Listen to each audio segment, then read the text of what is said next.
शलोम। Hallelujah. प्रभु यीशु का नाम से मैं सबको स्वागत करता हूँ। आज का विषय है अनुशासन का महत्व, प्रशिक्षण का महत्व।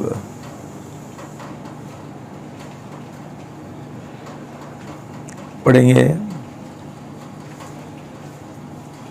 इब्रानियों 12 5 से 13। Hebrews 12 5 to 13 तक पढ़ेंगे, सब साथ में पढ़ेंगे। और तुम उस उपदेश को जो तुम्हें पवित्र मानकर दिया गया है भूल गए हो। हे मेरे पुत्र, प्रभु की ताड़ना को हल्की बात न समझ, और जब वह तुझे झिड़के तो हताश न हो, क्योंकि प्रभु जिससे प्रेम करता है उसकी ताड़ना भी करता है, और जिसे पुत्र बना लेता है उसे कोड़े भी लगाता है। तुम दुख को ताड़ना समझकर सह लो, क्योंकि परमेश्वर तुम्हें पुत्र जानकर तुम्हारे साथ व्यवहार करता है। वह कौन सा पुत्र है जिसका ताड़ना उसका पिता नहीं करता? पर यदि वह ताड़ना जो सबकी होती है तुम्हारी नहीं हुई, तो तुम पुत्र नहीं, परंतु व्यभिचार की संतान ठहरे।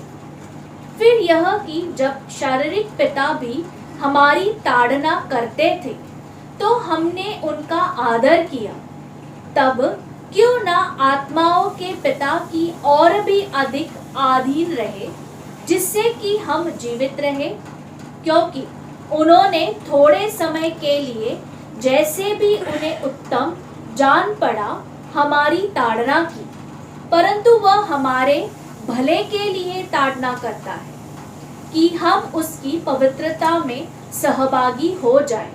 सब प्रकार की ताड़ना कुछ समय के लिए सुखदायी नहीं परंतु दुखदायी प्रतीत होती है। फिर भी जो इसके द्वारा प्रशिक्षित हो चुके हैं उन्हें बाद में नीतिमत्वता का शांतिदायक फल प्राप्त होता है। इसलिए शिथिल हाथों और निर्बल घुटनों को सबल बनाओ, और अपने पैरों के लिए सीधे मार्ग बनाओ, जिससे कि वह अंग जो लंगड़ा है जोड़ से न उखड़े वरन चंगा हो जाए। साथ में प्रार्थना करेंगे इस समय वचन के लिए। पिताजी पर अभिषेक, और जो YouTube के द्वारा जो हम सब सुन रहे हैं, प्रभु हमको ये वचन के द्वारा हमारे हृदय से बात करे। प्रभु हमारे जीवन में वो पश्चाताप, वो उद्धार और छुटकारा लेकर आए करके प्रार्थना करें। हालेलुया। प्रभु धन्यवाद देते प्रभु आपका वचन के लिए यीशु राजा। सच में पिता इस समय हम खा सके प्रभु जी, हमारे आत्मिक पिताजी को तेरे हाथ में सौंप देते प्रभु। आपका अभिषेक उन पर उतरने दो प्रभु जी, आपका प्रकाशन का आत्मा उतरने दो यीशु राजा, ताकि सच में पिता ये प्रकाशन और ये अभिषेक के द्वारा जो शब्द निकलेगा प्रभु, वो जो YouTube के द्वारा जो हम सब सुन रहे प्रभु, हमारे हृदय को छीदने दो प्रभु जी। वो पश्चाताप का समय होने दो यीशु राजा प्रभु, वो निर्णय लेने का प्रभु जी, वो प्रभु उद्धार और छुटकारा होने दो यीशु राजा हमारे जीवन में, ताकि सच में प्रभु हम तेरा एक सही शिष्य प्रभु, एक क्रांतिकारी शिष्य बनते हुए प्रभु जी अंत में तेरा दुल्हन बने प्रभु। यही दिल के साथ प्रभु हम मांगते प्रभु जी। हम सबको प्रभु तो अभिषेकित करता, हमारे कानों को अभिषेकित करता, इसलिए धन्यवाद। हर एक रुकावटों को, हर एक विकर्षण को हम बांध देते आपके नाम से। यहाँ पर भी हर एक चीज का आपने ताबा लिया, इसलिए धन्यवाद देते। यीशु मसीह के नाम से हम मांगते हैं, आमेन। आमेन। शलोम। हालेलुया। भाई बहनों, हम हमारा आत्मिक जीवन का जो नींव का बातें हैं वो हम सीख रहे हैं। जैसा नया जन्म,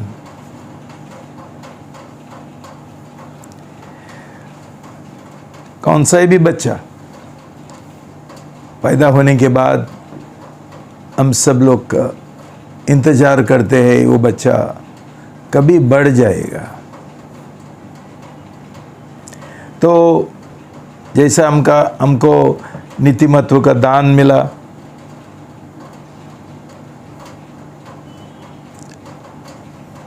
हमारा उदार हुआ, तो अभी ये उदार में बढ़ने के लिए आवश्यक है।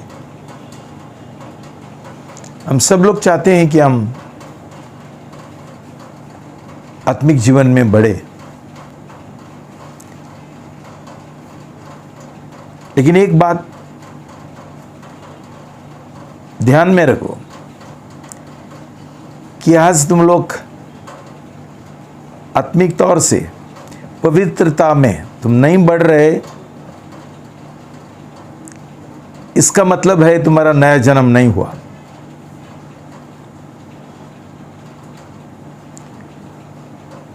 और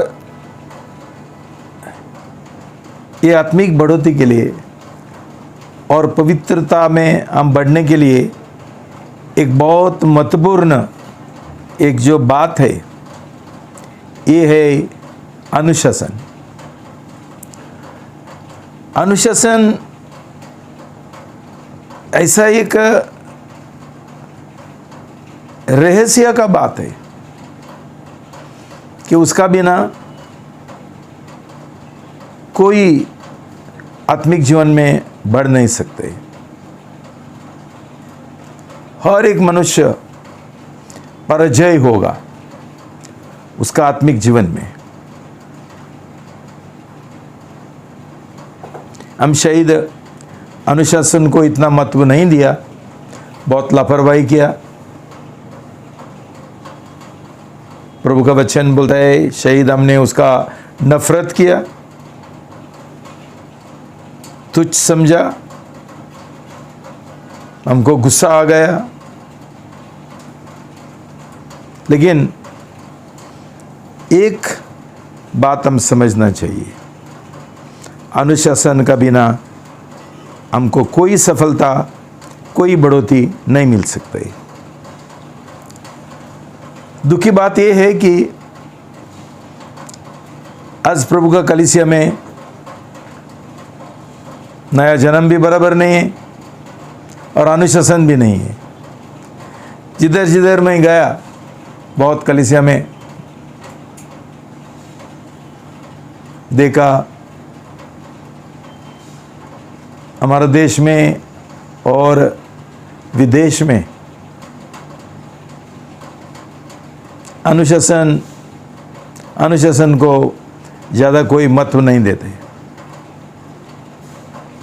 इसलिए आज प्रभु का कलीसिया में परिपक्व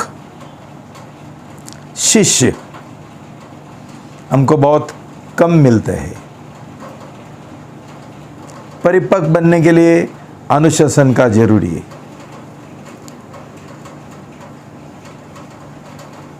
भाई बहनों, शायद आत्मिक जीवन में लोगों को अनुशासन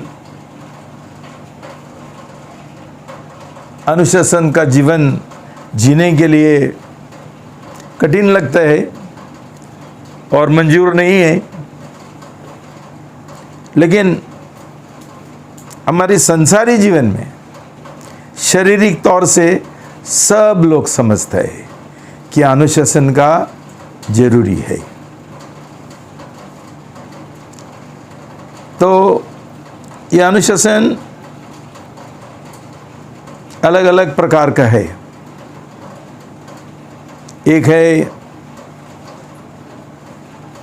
शारीरिक, एक है आत्मिक, दूसरा है स्वयं अनुशासन, दूसरा है परमेश्वर का अनुशासन।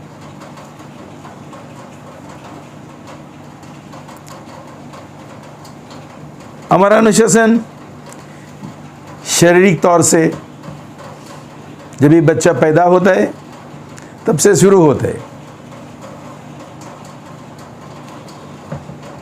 हम बच्चों को बोलते हैं क्या करना है, क्या नहीं करना है।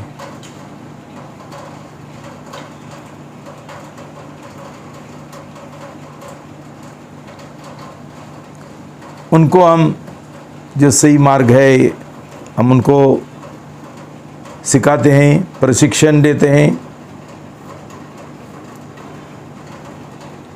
लेकिन बहुत बार आजकल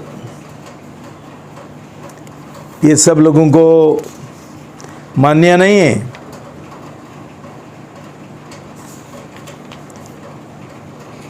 आज का बहुत ज्ञानी लोग सोचते हैं कि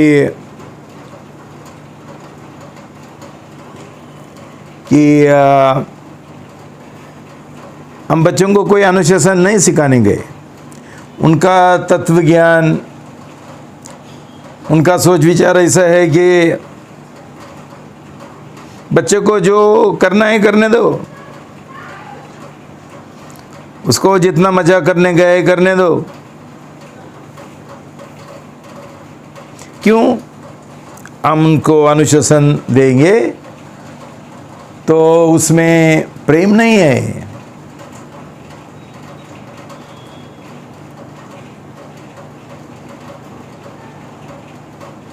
लेकिन ऐसा करेंगे तो ये बच्चे का भविष्य में बहुत सारा प्रॉब्लम्स, समस्या आ जाएंगे।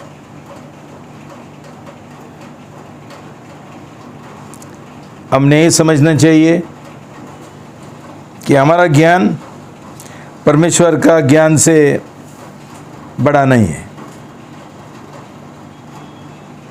और प्रभु का वचन अनुशासन के बारे में, अनुशासन का जो शिक्षा है उसके बारे में इतना भरा है, इतना भरा है कि बहुत अजीब लगता है कि परमेश्वर हमको अनुशासन के का महत्व इतना स्पष्ट रीति से हमको सिखाते हैं।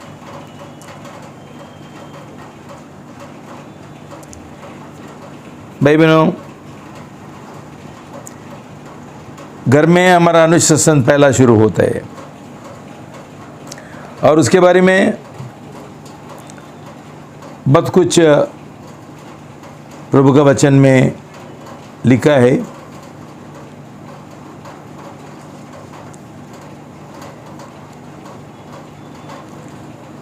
पहला तो परमेश्वर बोलता है, वर्स 6, इब्रानी 12 का पद 6 पढ़ेंगे। क्योंकि प्रभु जिससे प्रेम करता है उसकी ताड़ना भी करता है, और जिसे पुत्र बना लेता है उसे कोड़े भी लगाता है।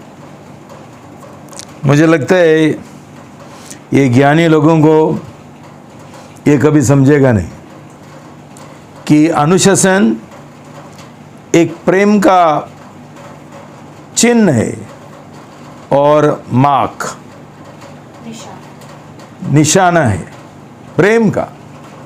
इसका मतलब है कोई अनुशासन का इस्तेमाल नहीं करता है, वो ये व्यक्ति का, बच्चा का नफरत करते, प्रेम नहीं करते। तो भाई बहनों, हम ये संसारी जो ज्ञानी है, खुद को बड़े समझते हैं, उनका हम नहीं सुनेंगे। हम जो प्रभु का वचन में जो लिखा वो उसके ऊपर विश्वास करेंगे। और प्रभु साफ साफ बोलता है कि अनुशासन का जरूरी है। भले ये अनुशासन हमको बहुत दुखदायक, दर्दनाक ना हो।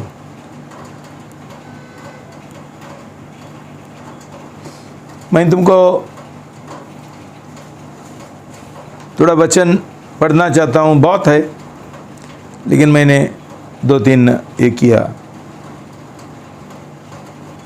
प्रोवर्ब्स 13:24, नीति वचन 13 का 24 पढ़ेंगे।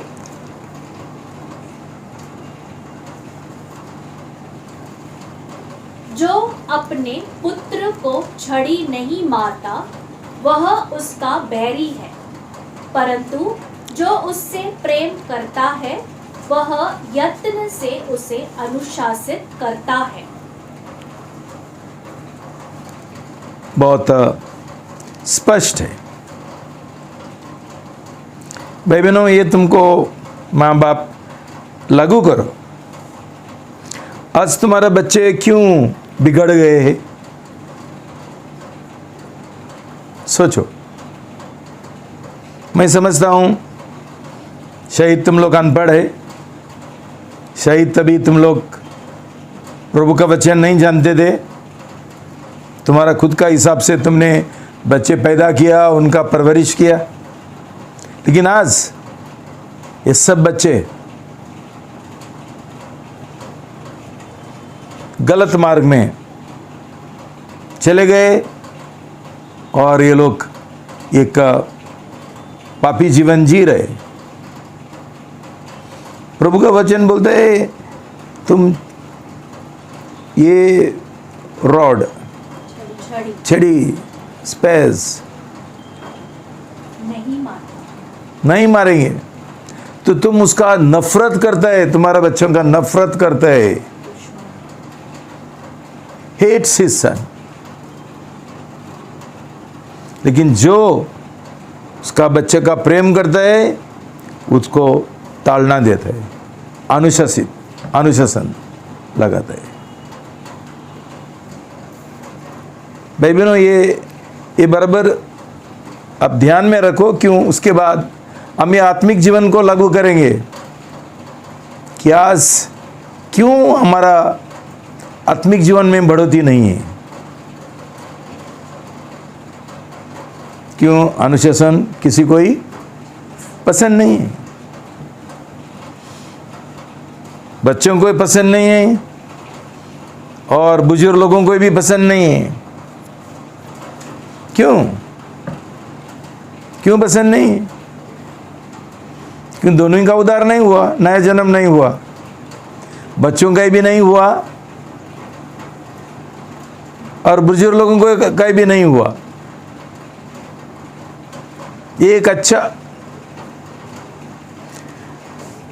चिन्ह है, वो निशाना है, हम जानने के लिए हमारा नया जन्म हुआ वो नहीं हुआ। तुरंत गुस्सा आता है, तुरंत उनको बहुत सटक जाते हैं। मतलब नया जन्म नहीं हुआ, उद्धार नहीं हुआ। बच्चों को नहीं हुआ तो हम समझ सकते हैं, लेकिन जो लोग बपतिस्मा लिया उनका क्या है? ये स्पष्ट निशाना है, नया जन्म नहीं हुआ। क्यों? अभी बुजुर्ग लोगों को मार नहीं सकते हैं, लेकिन जब भी उनको पिताजी कुछ बोलता है उनका तुरंत गुस्सा आता है।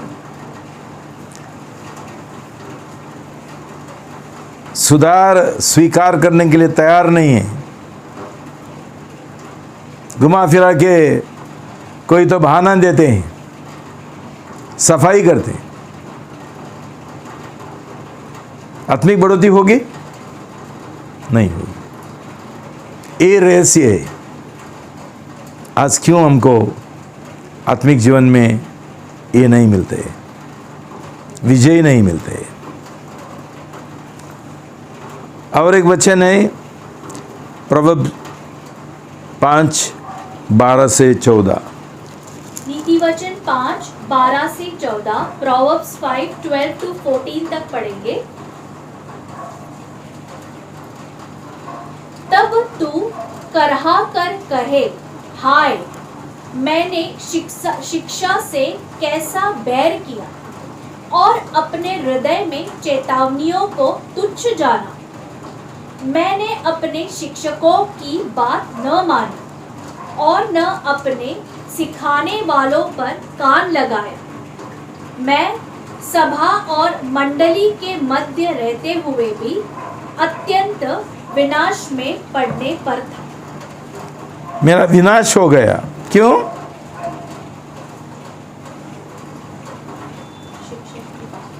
क्यों मैंने शिक्षा का नफरत किया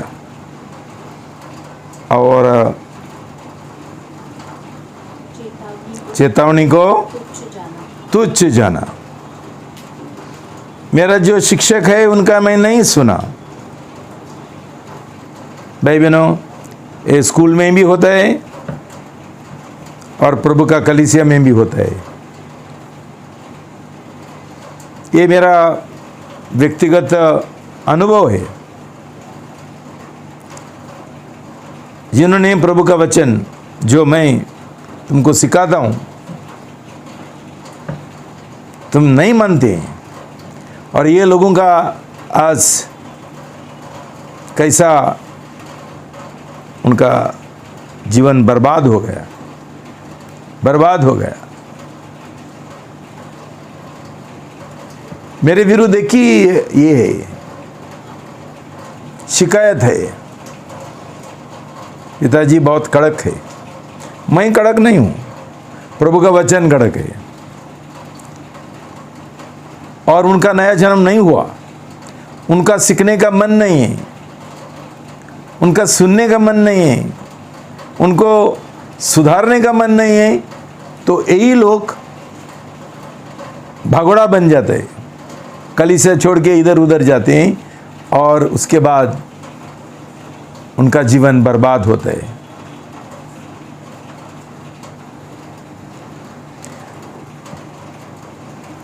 और एक वचन प्रोवर्ब्स 23:12-14। नीति वचन 23:12 से 14 तक पढ़ेंगे। अपना हृदय शिक्षा पर और अपने कान ज्ञान की बातों पर लगा। बच्चे को ताड़ना देने से न रुकना। यदि तू उसे छड़ी से पीटे तो वह मर नहीं जाएगा। तू उसे छड़ी से पीटकर उसका प्राण अधोलोक से बचा लेगा। उसका प्राण,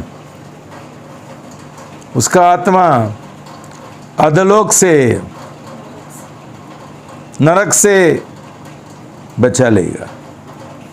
भाई बहनों, मुझे दुख लगता है क्यों ऐसा हमारा कलीसिया में हो रहा है।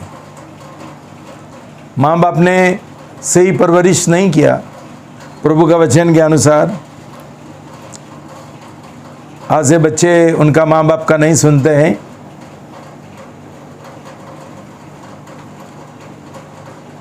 क्यों ये सोचा मेरा प्रिय बेटा और बेटी को मारेगा तो मर जाएगा, लेकिन प्रभु का वचन बोलता है कोई मरता नहीं है।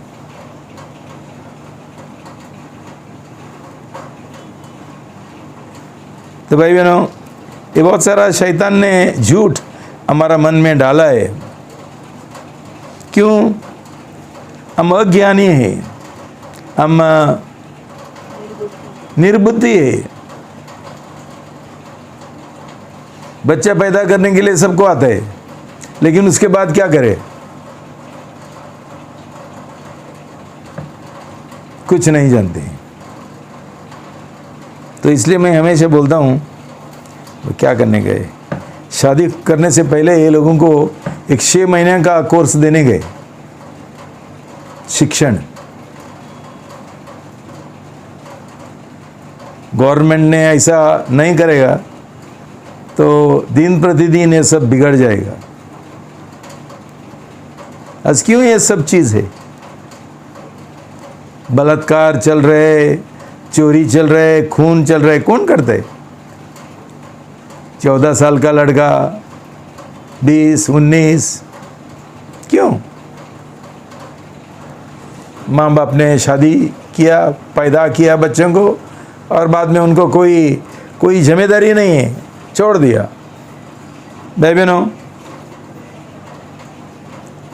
जिधर जो कलीसिया में ये नहीं है, अनुशासन नहीं है, ये प्रशिक्षण नहीं है, ये कलीसिया में तुम लोग कभी जाना नहीं चाहिए। छोड़ो ये कलीसिया, ये गलत कलीसिया है। क्यों? पहला तो ये कलीसिया में उद्धार नहीं होता है, सिर्फ बपतिस्मा होता है। नया जन्म नहीं होता है, सिर्फ बपतिस्मा होता है, सही पश्चाताप का बिना। हर एक कलीसिया एक ये हो गया, एक धंधा हो गया दशमांश खाने का।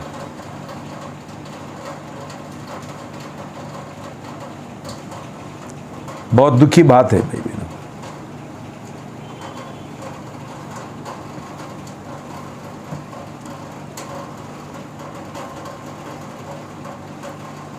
और कौन सा है उधर?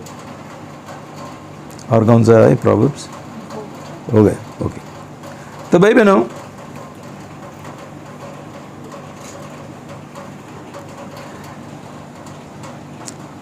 संसारी जो अनुशासन है वो मैं तुमको याद दिलाना चाहता हूँ। माँ बाप जो अनुशासन नहीं करते हैं उनको लगता है स्कूल में करेंगे, है ना, लेकिन स्कूल में भी अनुशासन नहीं रहेगा तो आज तो बच्चे लोग उनको तो थोड़ा डांटेगा और उनको अनुशासन देगा तो ये टीचर लोगों को बोलता है बाहर मिलना, तो टीचर लोग भी डरते हैं। ऐसा परिस्थिति आ गया, स्कूल में भी अनुशासन नहीं, लेकिन हमारा स्कूल में अनुशासन है, इसलिए बहुत लोग हमारा स्कूल में उनका बच्चों को भेजता है। देखो भाई बहनों, स्कूल में हम एक्सरसाइजेस देता है, होमवर्क देता है, ग्रेड्स देता है। इसका मतलब क्या है? ये अनुशासन है ताकि बच्चे सीखे।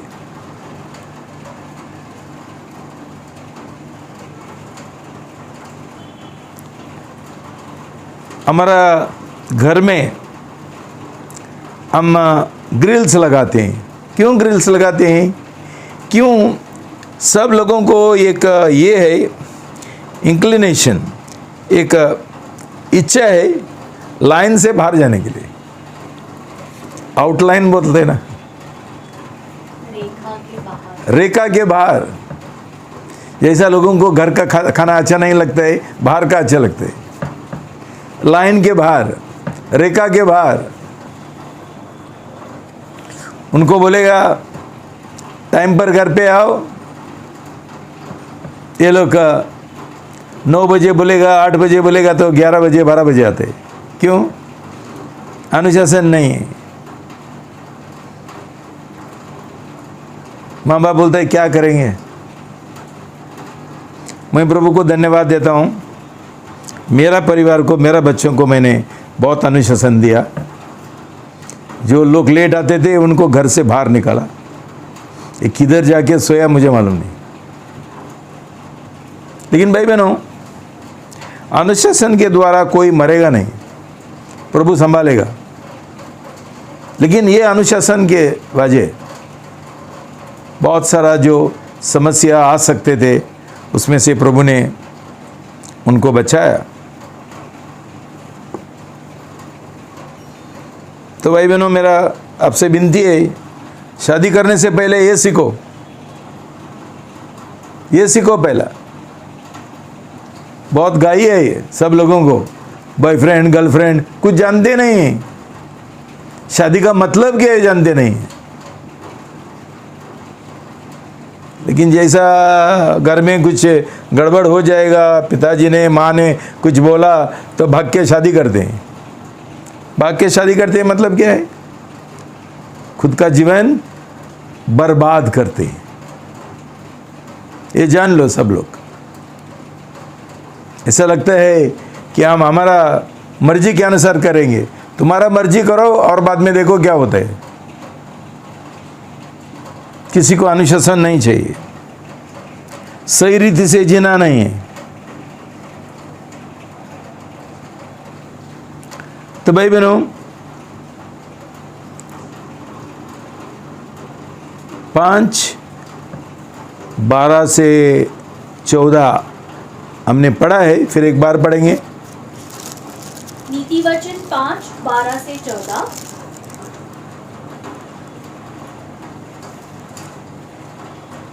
तब तू करहा कर कहे, हाय मैंने शिक्षा से कैसे बैर किया और अपने हृदय में चेतावनियों को तुच्छ जाना। मैंने अपने शिक्षकों की बात न मानी और न अपने सिखाने वालों पर कान लगाया। मैं सब सभा और मंडली के मध्य रहते हुए भी अत्यंत विनाश में पड़ने पर था। ये दो बातें बहुत गलत है, ये दो प्रतिक्रिया बहुत गलत है। मतलब एक है कि हम अनुशासन को तुच्छ समझते हैं और दूसरा किसी ने हमको डांटेगा तो हमको बुरा लगता है। क्यों? ये परमेश्वर को बिल्कुल अच्छा नहीं लगता है। परमेश्वर का वचन बोलता है कि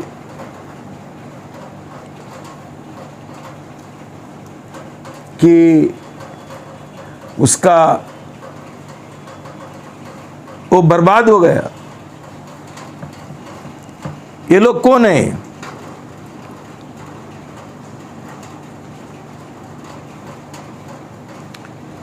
ये लोग है जो शहीद बहुत संदेश प्रभु का वचन सुना है, दिमाग में बहुत जानता है और हर एक प्रार्थना को आमेन बोलता है, ऊंचे आवाज से प्रार्थना करते हैं, गाना में भी बाय हार्ट करते हैं, सब कुछ जानते हैं, लेकिन उनका दिल में क्या है? अनुशासन की ओर नफरत है, तुच्छ समझते हैं, उनको बुरा लगता है। भाई बहनों, this is a recipe for disaster. ये विनाश का एक मेनू है, मसाला है। तुम्हारा नाश होने का है ना, तो ऐसा जरूर करो, जरूर करो। तुमको कभी दुनिया में सफलता नहीं मिलेगा, कभी नहीं मिलेगा।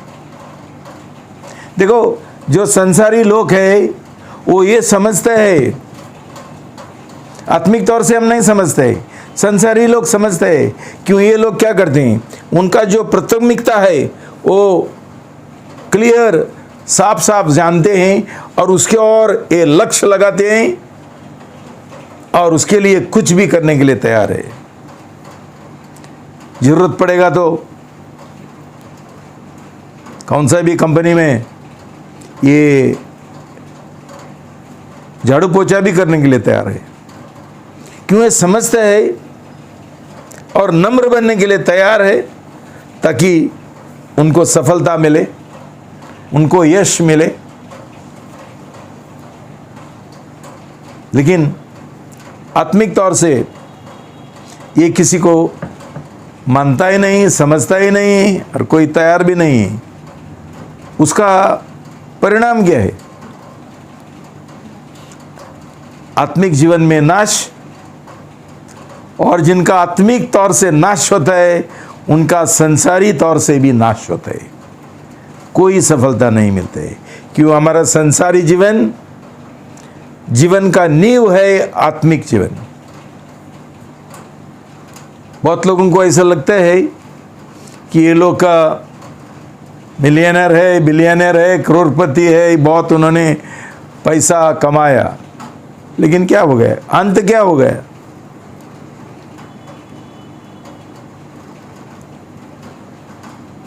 भाई बहनों,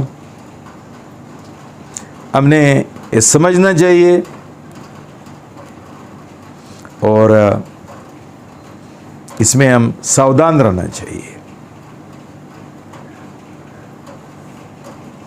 हर एक टीचर, हर एक शिक्षक जो बच्चों को अनुशासन नहीं सिखाता है, ये सिखाने के लिए लायक नहीं है।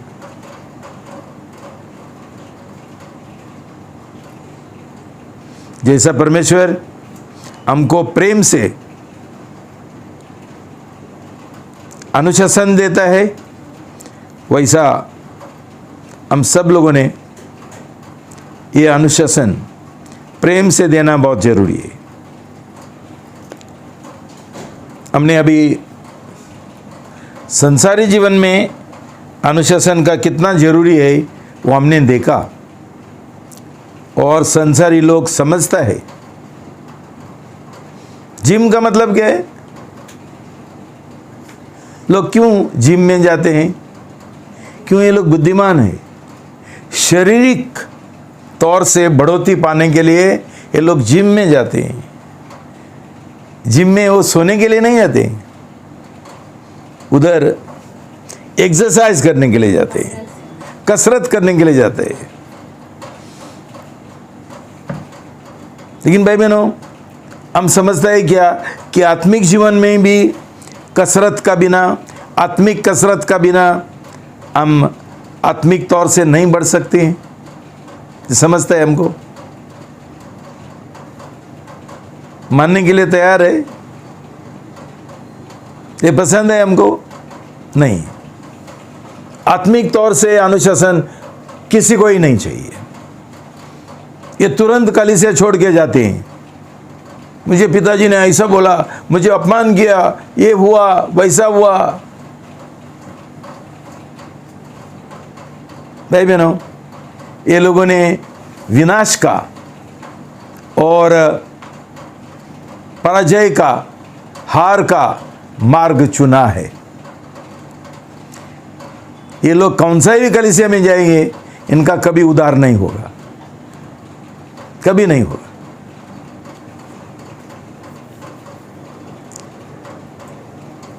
अभी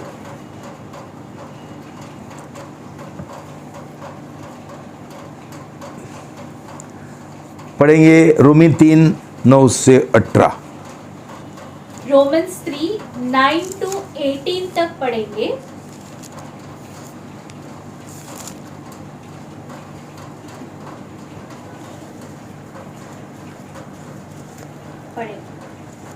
तो क्या हुआ? क्या हम उनसे अच्छे हैं?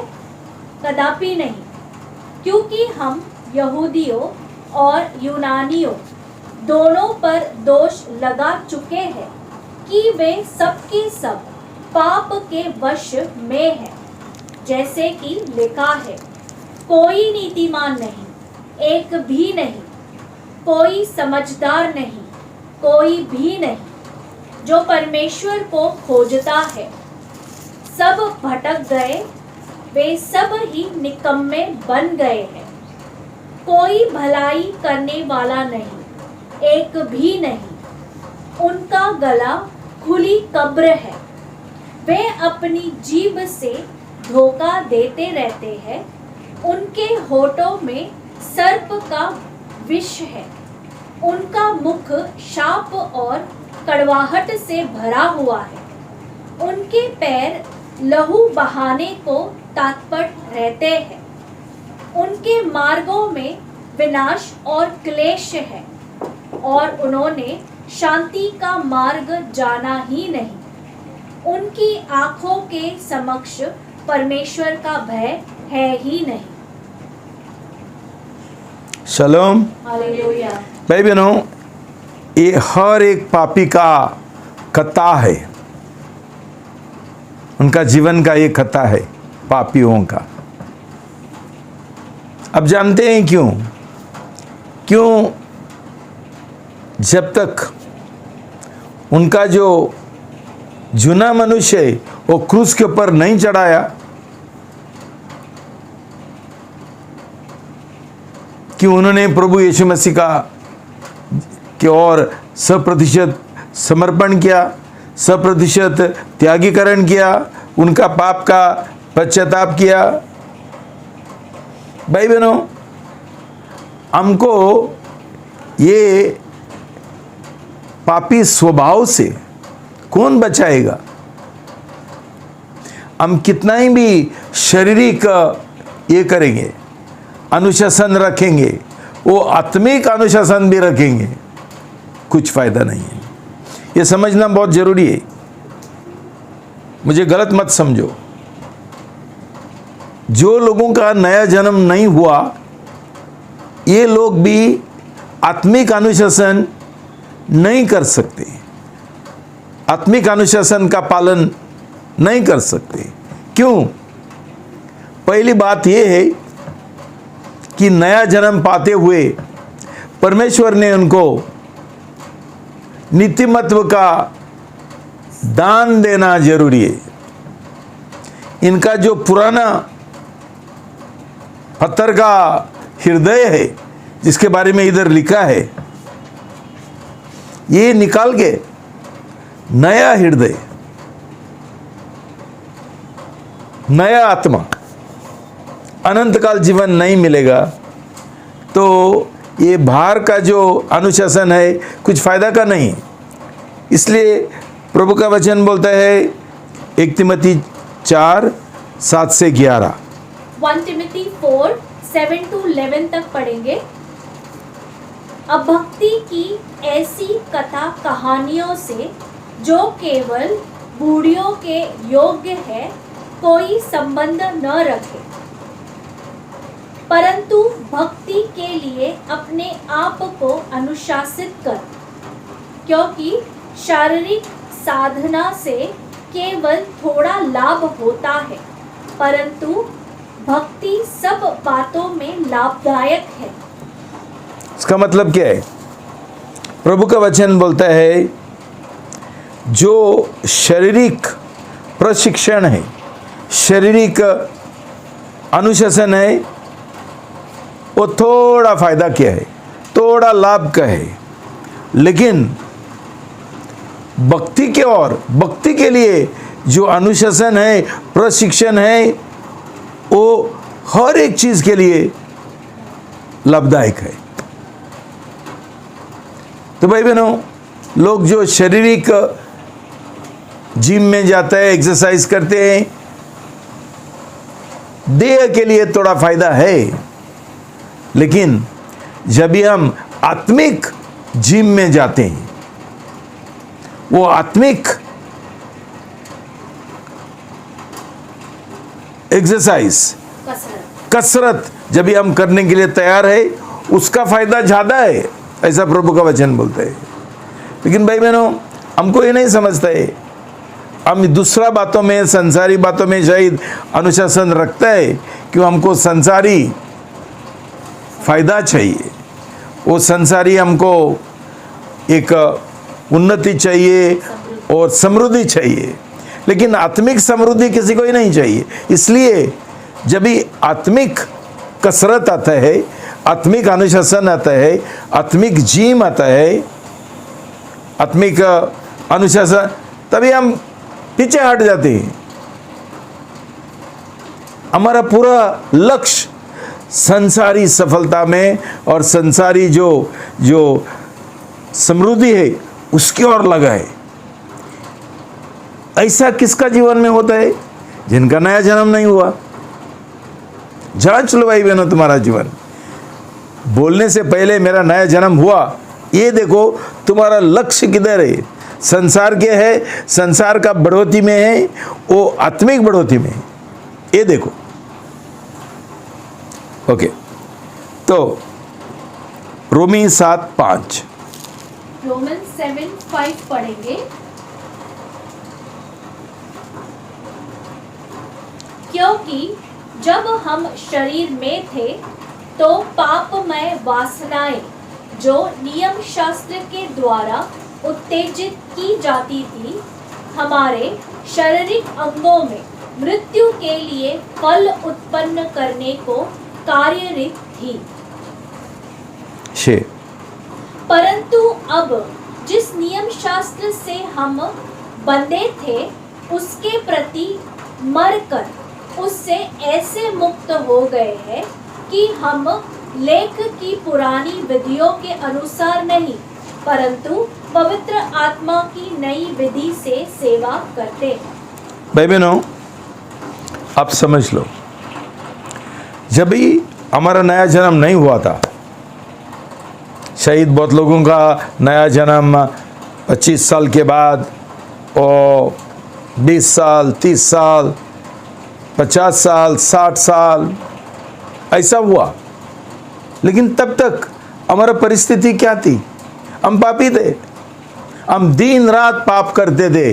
क्यों? हमारा अंदर जो वासना है, हम शारीरिक थे और हमारा अंदर पापी वासना थे जो हमको उत्तेजित करते थे पाप करने के लिए, और हम भाग भाग के पाप करते थे, भाग भाग के पाप करते थे।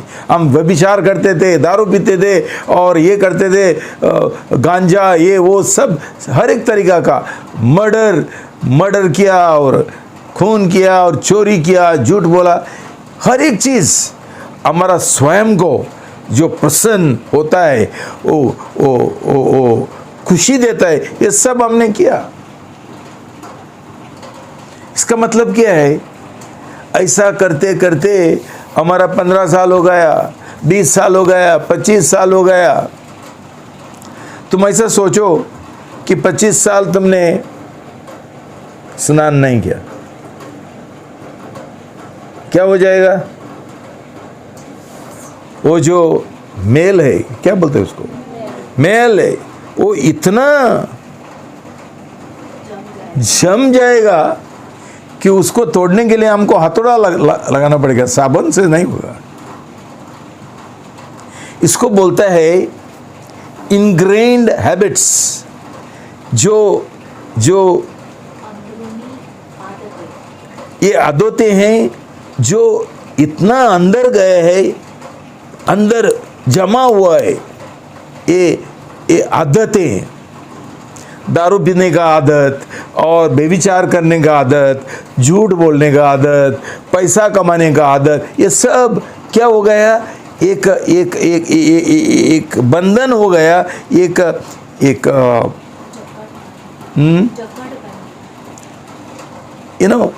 इतना मजबूत हो गया ये आदतें कि हम ये आदतें से हमको छुटकारा हम नहीं पा सकते हैं। ये प्रॉब्लम है, आदत है। क्यों? इतना सालों से हम करते आए हैं, इतना सालों से। अभी ये सब लोग बोलता है दारू छोड़ो और ये छोड़ो और बीड़ी छोड़ो और ये छोड़ो, गांजा छोड़ो। कैसा छोड़ेंगे? 25 साल से मैं कर रहा हूं ये, और उसमें मुझे कोई अनुशासन नहीं है। भाई बहनों, इसको बोलता है बंधन, आदतों का बंधन सब लोगों का जीवन में है। भाई बहनों, जितना समय तुम देरी करेंगे नया जन्म पाने के लिए, वो तुम्हारा पाप का जो मेल है ना, वो बढ़ते रहेगा, बढ़ते रहेगा। संसारिकता बढ़ते रहेगा, पाप का जीवन बढ़ते रहेगा। आत्मिक बढ़ोतरी कैसी आएगी? इतना सालों से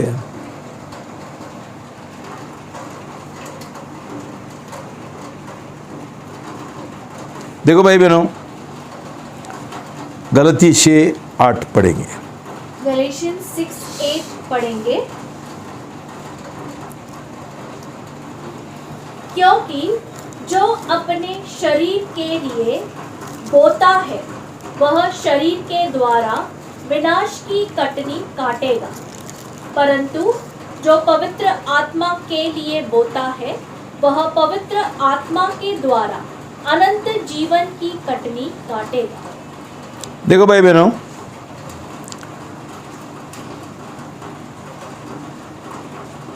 हम परमेश्वर का मजा नहीं कर सकते, हम उसका मॉक्ट, उसका कट्ठा नहीं उड़ा सकते, टट्टा उड़ा नहीं सकते। हम सोचते हैं हम परमेश्वर के साथ खेल रहे हैं। मैं ढोंगी जीवन जिएगा, मैं पीछे पीछे और चुपके चुपके सब पाप करेगा और मैं परमेश्वर का टट्टा उड़ाऊंगा, मैं उसका मजा करेगा। भाई बहनों, हम परमेश्वर का मजा नहीं करते, हम खुद को हार्मिंग आवरसेल्व्स, हानि पहुंचाए। हम खुद को हानि पहुंचाते हैं, खुद को। क्यों? प्रभु का वचन बोलता है जब भी हम सांसारिक शरीर के लिए हम बोते हैं वही हम काटेंगे, भ्रष्टाचार काटेंगे, पाप काटेंगे, नाश काटेंगे। क्यों? हम इतना बिजी है, इतना व्यस्त है। शारीरिक जो बातें हैं उसमें बोने के लिए उपज क्या होगा? नाश। लेकिन जो कौन आत्मा के ओर बोता है वो अनंत काल जीवन काटेगा। देखो भाई बहनों, जब भी हमारा नया जन्म नहीं हुआ, हम बहुत जिद्दी है क्यों? हमको नया जन्म किया है वो समझता ही नहीं और ऊपरी तौर से बोलता है मेरा नया जन्म हो गया, मेरा उद्धार हो गया। लेकिन हमको एक भी पाप का ये नहीं मिला, छुटकारा नहीं मिला। क्यों? ये जो हमारा पाप का जो आदतें हैं पुराना, ये इतना जमा हो गया कि हमको उनसे छुटकारा नहीं मिलता है। और हम जब भी ये जिद्दीपन के द्वारा हम लोग ऐसा ही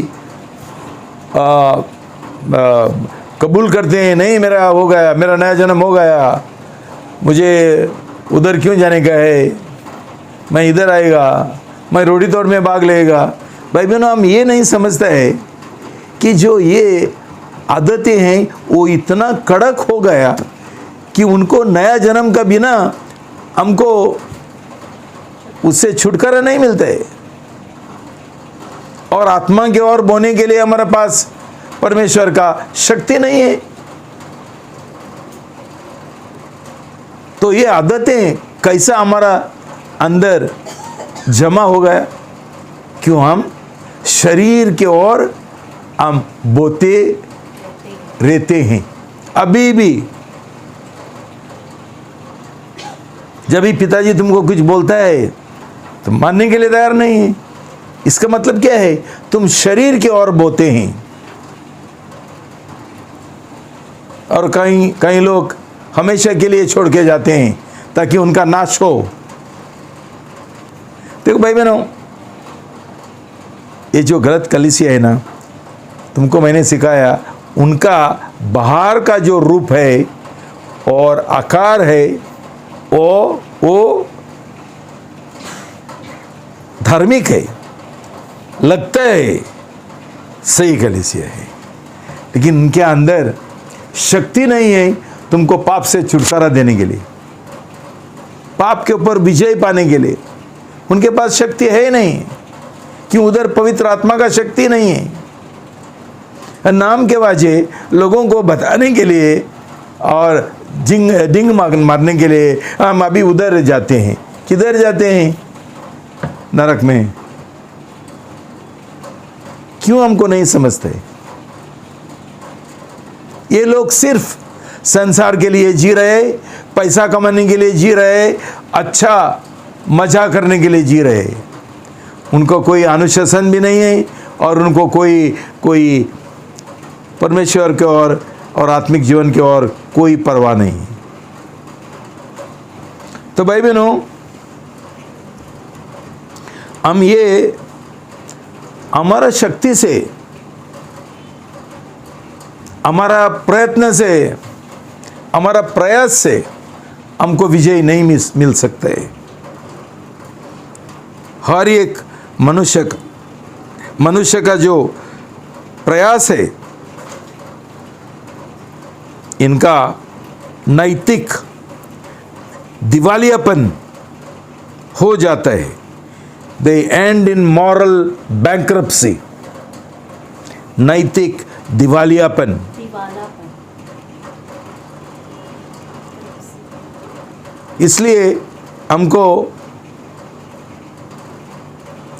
परमेश्वर का नीतिमत्व का दान के बिना हम कुछ नहीं कर सकते। हम ये पूरा बोझ नहीं उठा सकते अकेला, हमको परमेश्वर का जरूरी है। लेकिन एक बात है, हम ये नहीं सोचना चाहिए कि जब भी नीतिमत्व और उद्धार, नया जन्म एक परमेश्वर का फ्री मुक्त दान है, तो हम कुछ काम नहीं करेंगे, हमारा कुछ काम नहीं है, ये भी गलत है। हमारा क्या काम है? सचमुच हमारा जो प्रयास है और प्रयत्न है ये काफ़ी नहीं है, लेकिन प्रभु ने हमको कुछ तो काम दिया है। ये काम क्या है? परमेश्वर ने हमको आत्मिक अनुशासन दिया है, स्पिरिचुअल डिसिप्लिन्स। आत्मिक अनुशासन बहुत जरूरी है, और उनके द्वारा परमेश्वर हमको अनुग्रह देता है। कौन सा ये है अनुशासन? है प्रार्थना है, प्रभु का वचन है, सिर्फ सुनने का नहीं, उसका आज्ञा पालन करने का, प्रभु का अनुग्रह से, और प्रभु को ढूंढने का, पश्चाताप करने का, और हमारा समर्पण करने का, निर्णय करने का, और त्यागीकरण करने का। अलग अलग जो ये अनुशासन है, आत्मिक अनुशासन है, ये हम करना है, और उसके द्वारा ये एक साधन बन जाता है अनुग्रह का हमारा लिए। ये जो तुमको मैंने कदम दिया, 5 कदम, ये क्या है? ये आत्मिक अनुशासन है। उसके द्वारा परमेश्वर तुमको अनुग्रह देगा और तुम्हारा उद्धार हो जाएगा, तुम्हारा नया जन्म हो जाएगा। जब भी सही रीति से ये करेंगे तो, बपतिस्मा लेंगे तो पवित्र आत्मा का शक्ति तुमको मिलेगा। तो ये अनुशासन का काम क्या है? अनुशासन का काम ये है कि अनुशासन हमको तैयार करता है ताकि हमको परमेश्वर का अनुग्रह मिल सके और हमारा उद्धार हो सके।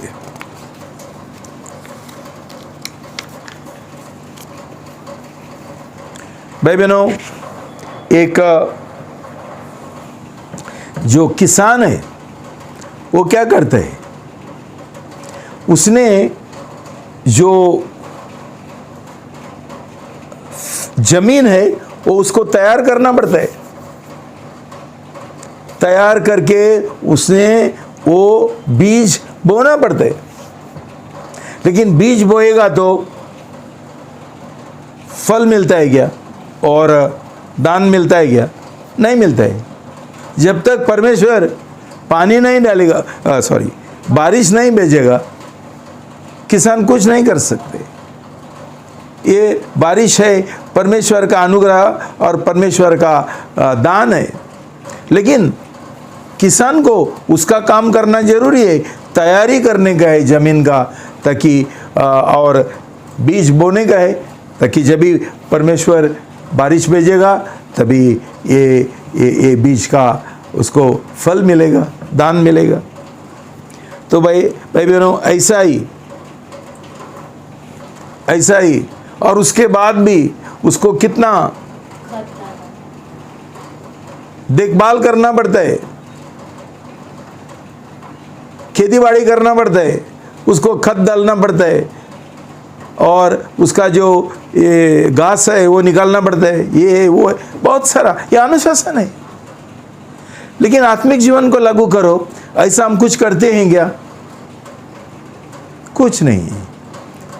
और भाई बहनों, पहला हमारा उदार होना, नया जन्म होना जरूरी है, कि उसका बिना हम आगे बढ़ नहीं सकते। तो हमारा आत्मिक अनुशासन के द्वारा हमको परमेश्वर एक अनुग्रह देगा, हमारा तैयारी होगा हमारा आत्मा का परमेश्वर का नीतिमत्व का दान पाने के लिए। भाई बहनों, एक अंतिम बात जो मैं बोलना चाहता हूँ, शैतान हमारा उद्धार होने के लिए, नया जन्म पाने के लिए हमको देता ही नहीं। हमारा जीवन बहुत कठिन करते हैं। कैसा? वो गलत जो बातें हैं, झूठ जो है वो हमारा मन में डालता है, उसके द्वारा हमारा नया जन्म भी नहीं होता है और हमारा आत्मिक बढ़ोतरी नहीं होता है। मतलब क्या है? शैतान का युद्ध भूमि, रणभूमि हमारा मन है। आज ये मन का, हमारा प्रभु यीशु का हमको मन नहीं है और हमारा मन भ्रष्ट है, क्यों? हमने हमारा उद्धार नहीं हुआ।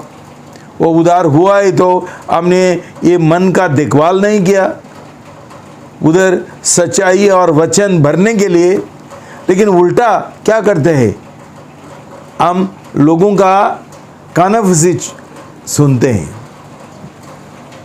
बहुत सारे लोग आज कलीसिया छोड़ के जाते हैं और आत्मिक जीवन में आगे बढ़ने का तैयार नहीं, कि उनका कान किसी ने भरा है।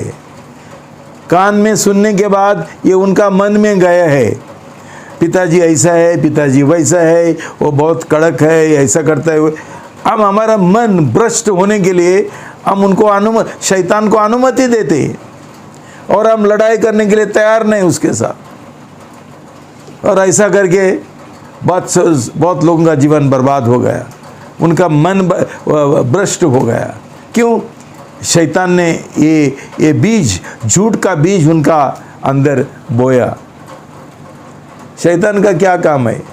जैसा उसने आदम और हवा का क्या किया? नाश किया। उसको बोला, परमेश्वर ने ऐसा बोला है क्या? नहीं नहीं नहीं, झूठ बोलता है, वो तुम्हारा विरोध करते हैं, वो नहीं चाहता है कि तुम भगवान बने, वो परमेश्वर बने, उसका जैसा बने। ये सब झूठ बोला तो ये लोगों ने उनका सुना। आज बहुत सारा लोग है जो मेरा नहीं सुनता है, लेकिन परमेश्वर का नहीं सुनता है, लेकिन शैतान का सुनता है। ये जो गलत लोग है, जो छोड़ के गया, वो जो शहीद अभी भी है, लेकिन उनका मन सही नहीं, ऐसा कानाफूसी करता है और शहीद मेरा नाम बदनाम करते हैं। लेकिन उसका ये क्या है? परिणाम क्या है? उसका नतीजा क्या है? उनका ही नाश होता है, उनका ही नाश होता है। और जो लोग प्रभु का वचन जो मैं उनको सिखाता हूँ वो सुनते हैं, जो मैं सुधार उनको देता हूँ वो सुनते हैं, नम्र बनते हैं, सिर्फ ये लोगों को अनुग्रह मिलता है आगे बढ़ने के लिए, और उनका जो आदतें हैं उनके ऊपर विजय पाने के लिए। भाई बहनों, ये परमेश्वर का वचन से हमको एक ये है चेतावनी है, कितना हमको अनुशासन का जरूरी है, ताकि हमको ये हमारा उद्धार हो और उद्धार के बाद हमारा आगे बढ़ोतरी, आत्मिक बढ़ोतरी हो। हम अनुशासन का नफरत करेंगे और अनुशासन को हम तुच्छ समझेंगे और हमको बुरा लगेगा, उसका बुरा नतीजा तुम्हारा ही होगा। ये याद रखना, जो प्रभु ने, परमेश्वर ने बोला, थोड़ा टाइम के लिए अनुशासन दर्दनाक है, लेकिन जब भी अनुशासन का हम जीवन जिएंगे तो हमको नीतिमत्व का फसल हमको मिलता है। शालोम। मेरा यही दिल का तमन्ना है और प्रार्थना है कि प्रभु उसका पवित्र आत्मा के द्वारा तुम्हारा दिल में ये वचन स्वीकार करते हुए, कबूल करते हुए तुम्हारा जीवन में प्रभु काम करे और हर एक जो शैतान का झूठ है वो तोड़े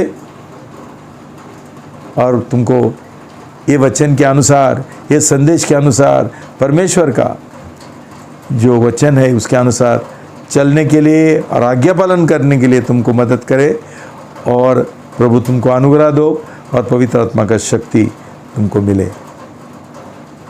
प्रभु तुमको आशीष दे। प्रार्थना करेंगे।